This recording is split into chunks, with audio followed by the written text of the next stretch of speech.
Hallo, ich bin Jonas. Willkommen beim Nine Na Tree Podcast. Heute werde ich das Buch zusammenfassen und besprechen. Château Mort. Luc Verlains zweiter Fall ist der zweite Band der beliebten Aquitaine-Krimireihe von Alexander Oetker.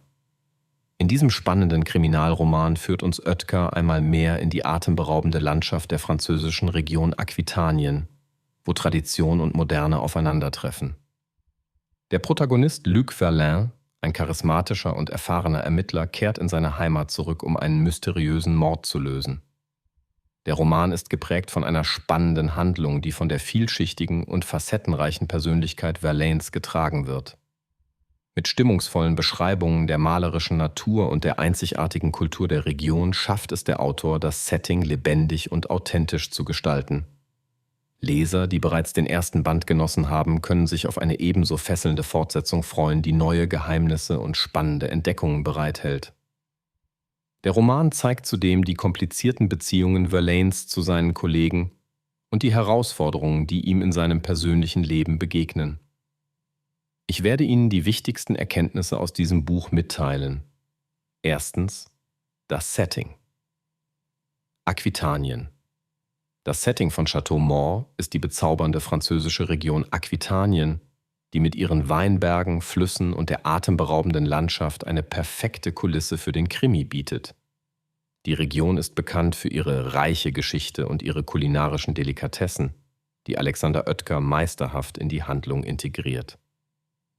Die Beschreibungen der Umgebung sind so detailliert, dass man das Rauschen der Flüsse und das Aroma der Weinreben beinahe selbst spüren kann.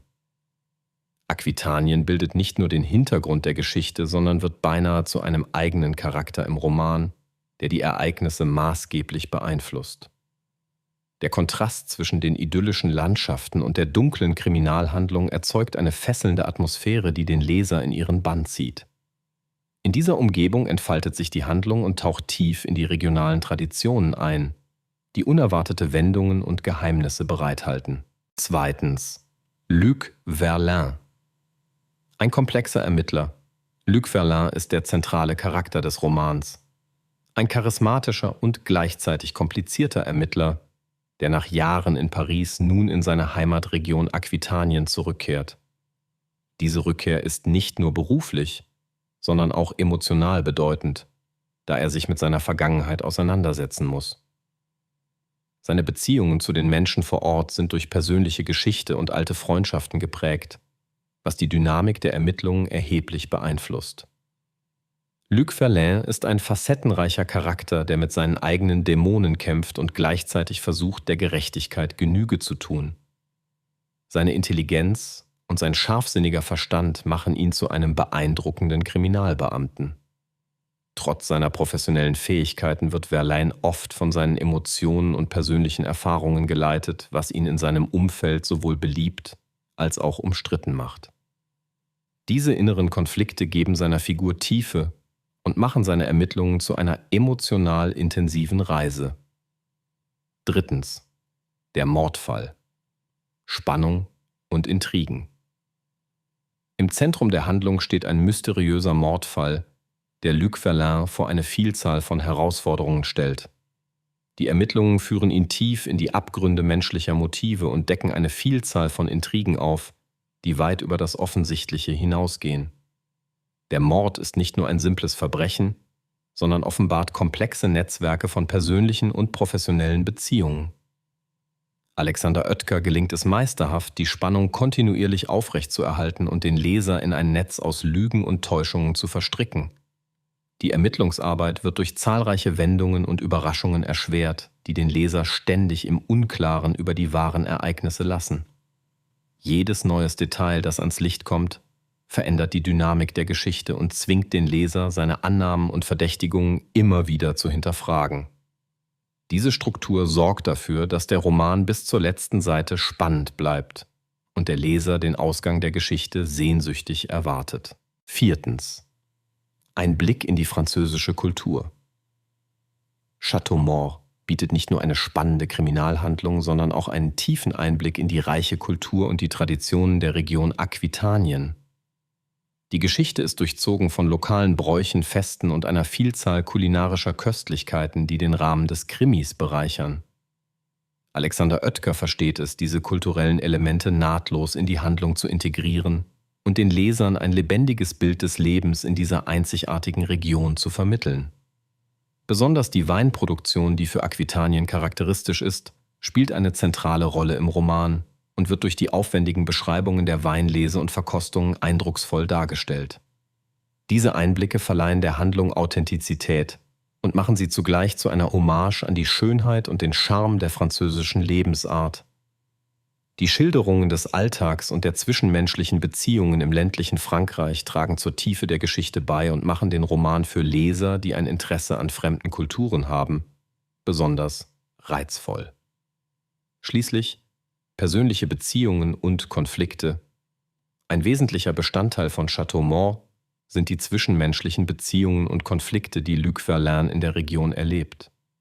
Die Rückkehr in seine Heimat konfrontiert ihn mit alten Freunden, verlorenen Liebschaften und verpassten Gelegenheiten, was die Ermittlungsarbeit sowohl persönlich als auch emotional herausfordernd macht. Seine Interaktionen mit den Kollegen und Zeugen sind durch persönliche Geschichte und regionale Dynamiken geprägt, die oft unerwartete Probleme und Spannungen hervorrufen.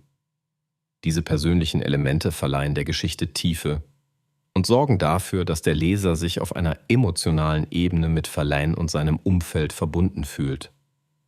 Die Balance zwischen dem Beruflichen und dem Privaten wird geschickt gehalten und führt zu einem realistischen und authentischen Erzählstil, der die Ermittlung und die Charakterentwicklung gleichberechtigt behandelt. Diese verflochtenen Beziehungen sind es auch, die zu entscheidenden Wendepunkten in der Handlung führen und Verlaine zwingen, sowohl als Ermittler als auch als Mensch zu wachsen. Zusammenfassend: Château Mort. Luc Verlaine. Zweiter Fall ist ein Kriminalroman, der nicht nur Fans von spannenden Ermittlungen begeistern wird, sondern auch Leser, die ein Interesse an der französischen Kultur und Lebensart haben. Die Kombination aus einem fesselnden Mordfall, einer authentischen regionalen Kulisse und einem vielschichtigen Protagonisten macht das Buch zu einem echten Page-Turner. Besonders empfohlen ist dieses Buch für Leser, die eine Vorliebe für atmosphärische Krimis besitzen und Charaktere schätzen, deren Entwicklung ebenso spannend ist wie die Handlung selbst. Alexander Oetker gelingt es meisterhaft, die Balance zwischen Spannung und Einblicken in die französische Lebensweise zu halten, was den Roman zu einem ganzheitlichen Leseerlebnis macht. Für Leser, die Kriminalromane mit Tiefe und echtem Lokalkolorit bevorzugen, ist dieser Roman eine hervorragende Wahl. Die geschickte Verwebung von persönlichem Drama und kriminalistischen Details bietet nicht nur Unterhaltung, sondern auch einen Einblick in die komplexe menschliche Psyche. Durch die lebendigen Beschreibungen von Aquitanien kann das Buch den Leser auch dazu inspirieren, die Region selbst zu besuchen und die beschriebenen Schauplätze zu erkunden. Insgesamt kann Château Mort das Verständnis für zwischenmenschliche Beziehungen bereichern und die Liebe zu gut erzählten Kriminalgeschichten vertiefen, was es zu einer lohnenswerten Lektüre für vielseitige Krimi-Liebhaber macht. Wenn Sie unterstützen möchten, Alexander Oetker, können Sie das Buch über den Amazon-Link kaufen, den ich in der Podcast-Beschreibung angegeben habe. Lassen Sie mich nach dem Lesen des Buches wissen, was Sie davon halten und teilen Sie Ihre Gedanken mit. Bis bald.